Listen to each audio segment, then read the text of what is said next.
আসসালামু আলাইকুম। আজকের নতুন আরেকটি ক্লাসে সবাইকে স্বাগতম। দেশে চলমান ভাইরাল একটি হেডলাইনকে আমরা ট্রান্সলেশন করব বুঝে বুঝে।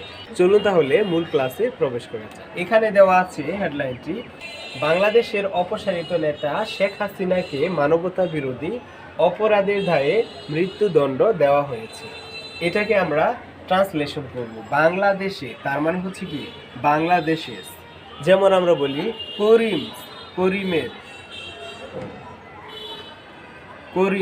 করিমের এরকম। অপসারিত নেতা হচ্ছে আউটস্টেড লিডার মানে হচ্ছে নেতা।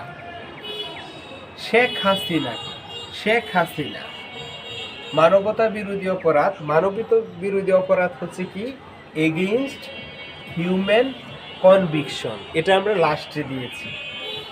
মৃত্যুদণ্ড দেওয়া হয়েছে, তাহলে মৃত্যুদণ্ড দেওয়া হয়েছে এটা হচ্ছে কি সেন্টেন্সড টু ডেথ আফটার ক্রাইম। কারণ আমরা জানি বার্বের অংশটুকু আমরা কি সাবজেক্টের পরে বসে। আমরা যদি সেন্টেন্সের মূল স্ট্রাকচারটা দেখি, সাবজেক্ট প্লাস বার প্লাস অবজেক্ট। এইখানে আমাদের এই পর্যন্ত হচ্ছে আসলে সাবজেক্ট, এক কথায় যে বাংলাদেশের আউটস্টেড লিডার শেখ হাসিনা, অর্থাৎ বাংলাদেশের অপসারিত নেতা শেখ হাসিনা সেন্টেন্সেড টু ডেথ মানে মৃত্যুদণ্ডে দেওয়া হয়েছে। এইটুক হচ্ছে কি আমাদের বার, সাবজেক্টের পর যেহেতু বার হয় এর জন্য আমরা এটা লিখেছি। এরপর হচ্ছে আফটার ক্রাইমস। আফটার হচ্ছে আমরা জানি পর একটা প্রিপোজিশন, কিন্তু ক্রাইমস হচ্ছে অপরাধ সমূহ, এখানে এস দ্বারা। তার কিন্তু একটা অপরাধের জন্য মৃত্যুদণ্ড দেওয়া হয়নি, অনেকগুলো অপরাধের জন্য।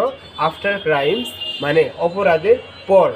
এগেইনস্ট হিউম্যানিটি কনভিকশন, তার মানে হচ্ছে কি মানবতা বিরোধী অপরাধের দায়ে তাকে মৃত্যুদণ্ডে দণ্ডিত করা হয়েছে। আশা করি এইভাবে যদি আপনি ইংরেজি প্র্যাকটিস করেন প্র্যাকটিক্যাল ওয়েতে, ইনশাল্লাহ আপনি খুব দ্রুত ইংরেজি বলতে পারবেন। ইনশাল্লাহ দেখা হচ্ছে পরবর্তী আরেকটি টপিক নিয়ে। ততক্ষণ পর্যন্ত ভালো থাকবেন, সুস্থ থাকবেন। আল্লাহ হাফেজ।